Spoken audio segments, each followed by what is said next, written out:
اهلا بحضراتكم من جديد. استعدادات جيده لمباراه اسوان من المباريات الهامه جدا ومباراه مهمه. هنتكلم في جزء برضه عن كره القدم، ولكن بعد ما استعرض معاكم طبعا ونبارك لطائره السيدات بالنادي الاهلي بالفوز بكاس مصر بعد الفوز على دجله 3-0. كده الثلاثيه اكتملت لطائره سيدات الاهلي، سواء كان بالدوري او بالبطوله الافريقيه او بكاس مصر، ودي البطوله اللي تم يعني الفوز بيها بالامس. لو تفتكروا معانا من فتره كده قليله كان معانا على الهاتف الدكتور طبعا مراد عاصم مدير اداره النشاط الرياضي بالنادي الاهلي، والراجل قال كلمه جد يعني مهم لسه موجوده في وداني، ودايما لما اتفرج على حاجه او تتحقق حاجه افتكر الجمله دي. دكتور مراد قال نصا كده: بنات الاهلي بنات من ذهب. السلام عليكم يا دكتور. عليكم السلام ورحمة الله وبركاته. اخبار حضرتك ايه؟ والله الحمد لله زي الفل. مبروك يا دكتور الكأس طبعا طائرة السيدات، وزي ما حضرتك قلت لنا هنا بنات الاهلي بنات من ذهب. ده في الرياضة، بنات من ذهب في الرياضة. تمام.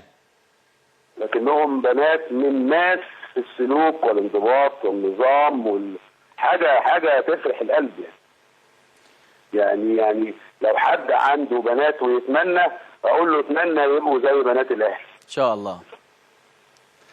بطولة كاس مصر والفوز على دجلة 3-0. والله هو افريقيا ملوش نفس المذاق. لكن انا لازم اهني دجله على انه وصل للنهائي، وكان صعب جدا انه يفوز على فرقه الاهلي، ولكنهم بذلوا اقصى ما عندهم من جهد. وفرقه الاهلي فرقه متميزه جدا.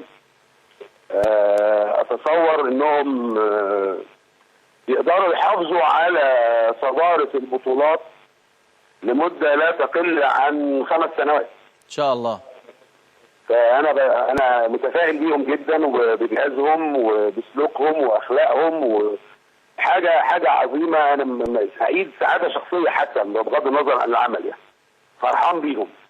دكتور مراد، لازم احيي من خلال حضرتك الكابتن حمدي الصافي اللي عامل مجهود بارز وواضح يعني جدا.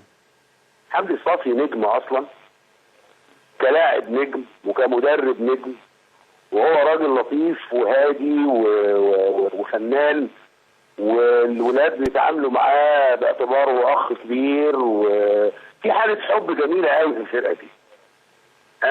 انا بستمتع لما احضر لهم ماتش، وبستمتع لما ابقى موجود وهم بيتمرنوا، بستمتع لما بشوفهم عيال بشوشه. وحمدي شخصيه جميله، ومعاه جهاز اداري محترم جدا، ايهاب وبيبو، ناس جميله كلها الحقيقه. دكتور دول بقى عايزين اتمنى انها تستمر لاطول فتره ممكنه بنفس القوام ده. طبعا احنا عارفين اللوائح وعارفين النادي الاهلي ما بيتاخرش ابدا على لعيبته، لكن دول محتاجين مكافاه خاصه.